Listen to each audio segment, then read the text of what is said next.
hili ni takwa la kisheria. Takwa la kisheria, na kabla yao kuna vyama vimetangulia kufanya uteuzi wa wagombea. Wameshafanya CCM, wameshafanya NCCR Mageuzi, wameshafanya NLD, wameshafanya UPDP, na hivi sasa ofisi ya msajili wa vyama vya siasa tuna ratiba pale ya vyama vya siasa vilivyobaki kufanya uteuzi wa wagombea, isipokuwa wale ambao walisema wenyewe kwamba hawatoshiriki uchaguzi. Kwa hiyo tuna vyama 18 pale wameshatuletea taarifa watafanya uteuzi wa wagombea, na sisi ofisi ya msajili wa vyama vya siasa ni wajibu wetu wa kuja kuangalia katika uteuzi wao wagombea na kuchagua viongozi wa vyama wanafuata sheria ya vyama vya siasa, wanafuata katiba yao, wanafuata kanuni zao. Kwa hilo ndio jambo la msingi ambalo linatokea hivi sasa.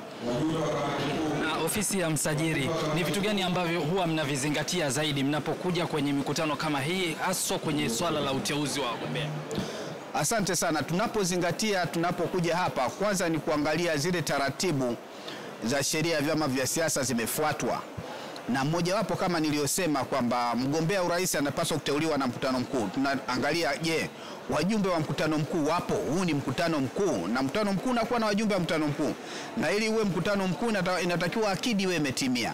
Kwa hiyo tunawategemea wasome akidi.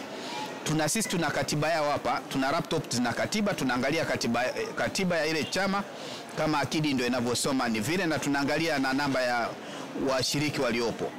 Kwa hivyo ndio vitu vya msingi. Pia tunaangalia utaratibu unaofuatwa wa kuteua wagombea, kwamba kama katiba yao imesema mgombea anatakiwa ili kupitisha lazima kura za siri zipigwe. Kama hivyo mnaona kuna kura za siri zinapigwa.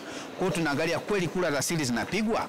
Kwa hayo ndio mambo tunaangalia, ule utaratibu wa kikatiba na kanuni za chama husika zinafuatwa. Kama hazijafuatwa, basi tunawaambia kile chama kwamba huo utaratibu haujafuatwa, kwa hiyo inabidi wafanye tena.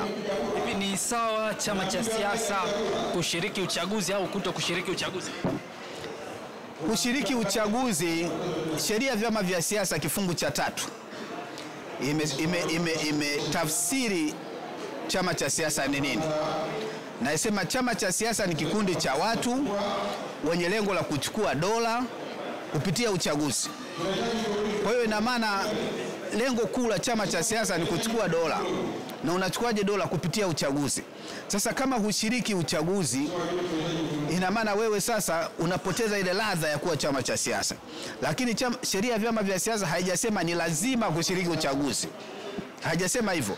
Kwa hiyo chama cha siasa kinashiriki uchaguzi kwa kuangalia malengo yake, kwa kuangalia muktadha wa wakati huo, kama kina umuhimu wa kuweka mgombea urais, kama kina umuhimu wa kuweka wagombea. Kuna chaguzi zingine ndogo, kuna vyama vinashiriki, vingine havishiriki. Kwa hata katiba yetu haijasema kwamba ni lazima ushiriki. Kwa kushiriki uchaguzi ni hiari ya chama, ingawa ni muhimu. Kwa chama kinaweza kusema hakishiriki, vingine vinashiriki na uchaguzi unaendelea. Na chama cha siasa kisiposhiriki uchaguzi haifanyi uchaguzi kutokuwa halali, kwa sababu sio lazima wewe ushiriki, wenzako watashiriki tu. Kwa hiyo uchaguzi, wewe usiposhiriki uchaguzi unaendelea.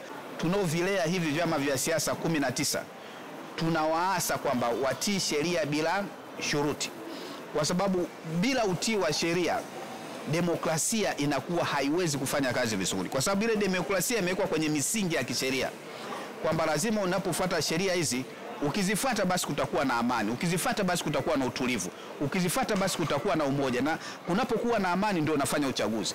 Huwezi kwenda kufanya uchaguzi kule Goma Kongo, haiwezekani pale, si ndio? Kwa sababu pale tayari kuna tension.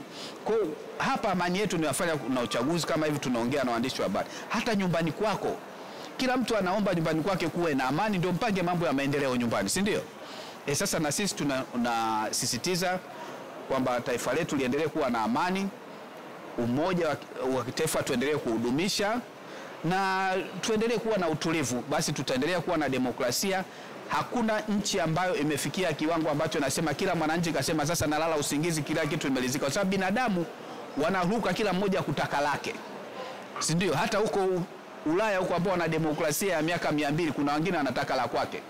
lakini demokrasia, hata kanuni za uchaguzi zinapimwa kwa viwango vya kimataifa, sio kwa kila anachotaka mtu, si ndio? Kwa sababu hata ukisema kila anachotaka mtu, hata jana wale jamaa wale wa kule South Africa wangetaka lile liwe goli, si ndio? Lakini wakaambiwa hii ni offside kwa viwango vya nini, vya michezo, si ndio? Kwa viwango ndio vinapima ule ubora wa jambo, sio unachotaka wewe, kwa sababu kwenye ushindani kila mtu anataka ashinde, anataka lake. Ndio maana tunaposema kwamba mageuzi ya uchaguzi yamefanyika, yako standard, yako vizuri, mambo ya uchaguzi yako vizuri nchini, yanapimwa kwa viwango vya kimataifa, sio kwa anachotaka mtu. Kwa hiyo ndio maana hata sheria tunaposema demokrasia nchi iko viwango vizuri, viwango vya juu, tunaipima kwa viwango vya kimataifa, tukipima unavyotaka wewe. Kwa sababu tukiangalia vyombo vya habari mnafanya kazi kwa uhuru.